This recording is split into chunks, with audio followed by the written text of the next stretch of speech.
हम आगे बढ़ेंगे कॉर्पोरेट कनेक्शन में। आज हम बात करेंगे कैनफिन होम्स के मैनेजमेंट से, जिनसे बात होगी हाउसिंग सेगमेंट में किस तरह की डिमांड चल रही है, विस्तार को लेकर कंपनी की क्या योजनाएं हैं, इन सब मुद्दों पर हम बात करेंगे और मैनेजमेंट से बातचीत होगी। लेकिन उससे पहले कंपनी करती क्या है इसके बारे में जान लेते हैं। 1991 में कंपनी की लिस्टिंग हुई है। कंपनी का हेडक्वार्टर बंगलुरु में स्थित है। हाउसिंग लोन पर कंपनी का फोकस है। देश भर में कंपनी की 188 शाखाएं हैं और लगभग 100 शहरों में करीब 200 आउटलेट कंपनी के हैं।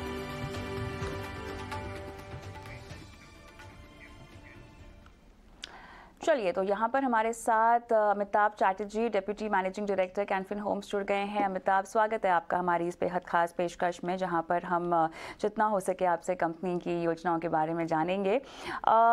लोन बुक की बात करें तो 20% का इजाफा, डिसबर्समेंट्स और अप्रूवल्स, हालांकि यहाँ पर थोड़ी सी कमी इनमें दिखाई दे रही है। डिमांड को लेकर किस तरह के ट्रेंड्स आपको दिखाई दे रहे हैं, और अगर हम लोन ग्रोथ या टारगेट गाइडेंस अगर समझना चाहें आने वाली तिमाहियों के लिए, FY23 की आखिरी तिमाही और FY24 के लिए डिमांड के लिहाज से, तो क्या तस्वीर आप पेश कर सकते हैं? डिमांड इंटैक्ट है और पिछले साल थोड़ा सा पेंट अप डिमांड था, लेकिन इस साल demand is there, it is intact only. And despite the rise in interest rate and property prices, demand अभी तक वैसा ही है और आने वाले दिनों में भी डिमांड उसी तरह रहेगा।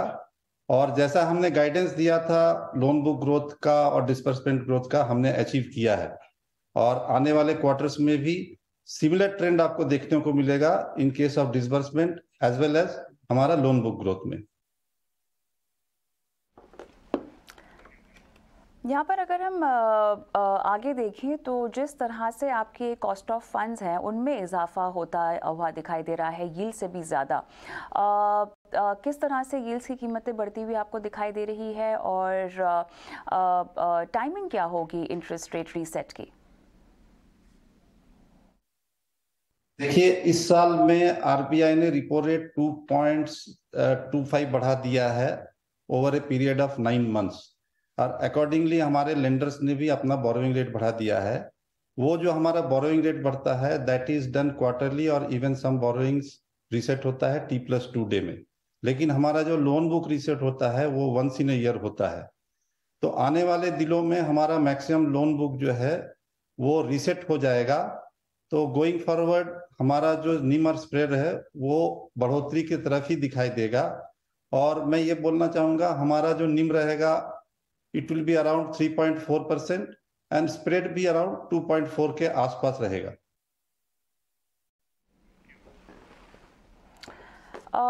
यहाँ पर एक चीज़ अमिताभ ये बताएं कि कॉस्ट टू इनकम अगर देखी जाए तो थोड़ी सी कम दिखाई दे रही है, और किस तरह से इसमें आगे चलकर उम्मीद हमें बनानी चाहिए? देखिए, हमारा AA+ रेटेड कंपनी है और हमारा एसेट क्वालिटी बहुत अच्छा है।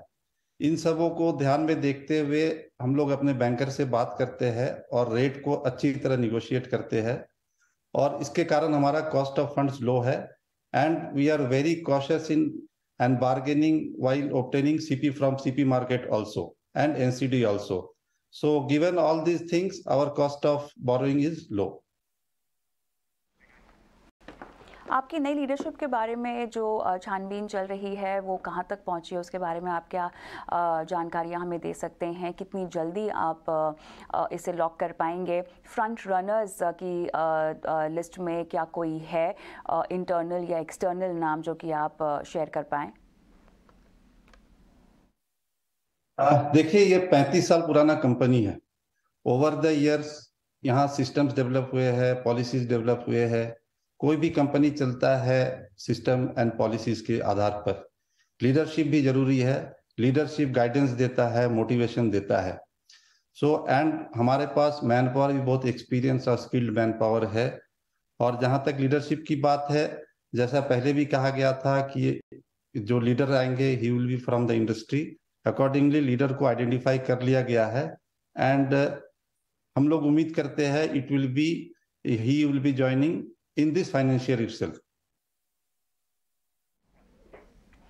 ब्रांचेस को लेकर किस तरह से इजाफा होने वाला है और आने वाली तिमाहियों में क्या इसको लेकर कोई आप विस्तार योजना बना रहे हैं? देखिए, हमारे पास 13 सैटेलाइट ऑफिसेज है जिनको हम लोग आने वाले दिनों में फुल्ली कन्वर्ट करेंगे ब्रांच में। इसके अलावा हम लोग ये लेके चले कि 5 से 7 ब्रांच हर साल खोलेंगे। हम लोग कॉस्ट को कम रखेंगे, टेक्नोलॉजी को ज्यादा लेवरेज देंगे और उससे हम लोग बिजनेस ग्रो करेंगे। और अभी हमारा बिजनेस पर ब्रांच जो है 145 करोड़ है। आने वाले दिनों में हम लोग इसको इंक्रीज करके 160 प्लस करने वाले हैं। चलिए, शुक्रिया समय निकाला आपने और अमिताभ जी हमसे बात की है। हमारे साथ अब जुड़ गए हैं Aditya Shah, chief investment officer GST investment. Aditya, स्वागत है आपका। कैनफिन होम्स को लेकर क्या दाव लगाया जाए? मैम, अभी क्रेडिट साइकिल जो है वो स्ट्रॉन्ग अप साइकिल के अंदर है। हमने देखा है हर तरीके के लेंडर के ऊपर अप साइकिल आ रही है और उनकी लोन बुक जो है वो 15 से 20% पे ग्रो कर रही है। कैनफिन होम्स के ऊपर भी व्यू पॉजिटिव है। यहाँ पे भी ग्रोथ अच्छे से आएगी अगले 1 डेढ़ 2 क्वार्टर 2 साल के अंदर, जब हाउसिंग डिमांड जो है वो बहुत ज्यादा स्ट्रॉन्ग है। एक ही हैंगओवर है कंपनी के ऊपर।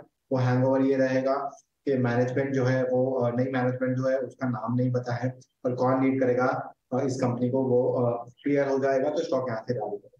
तो देखिए, मैनेजमेंट का नाम कब तक बाहर आता है उसके ऊपर स्टॉक की रीरेटिंग होगी। अगर आपके पास है तो बने रहिए स्टॉक। शुक्रिया आदित्य।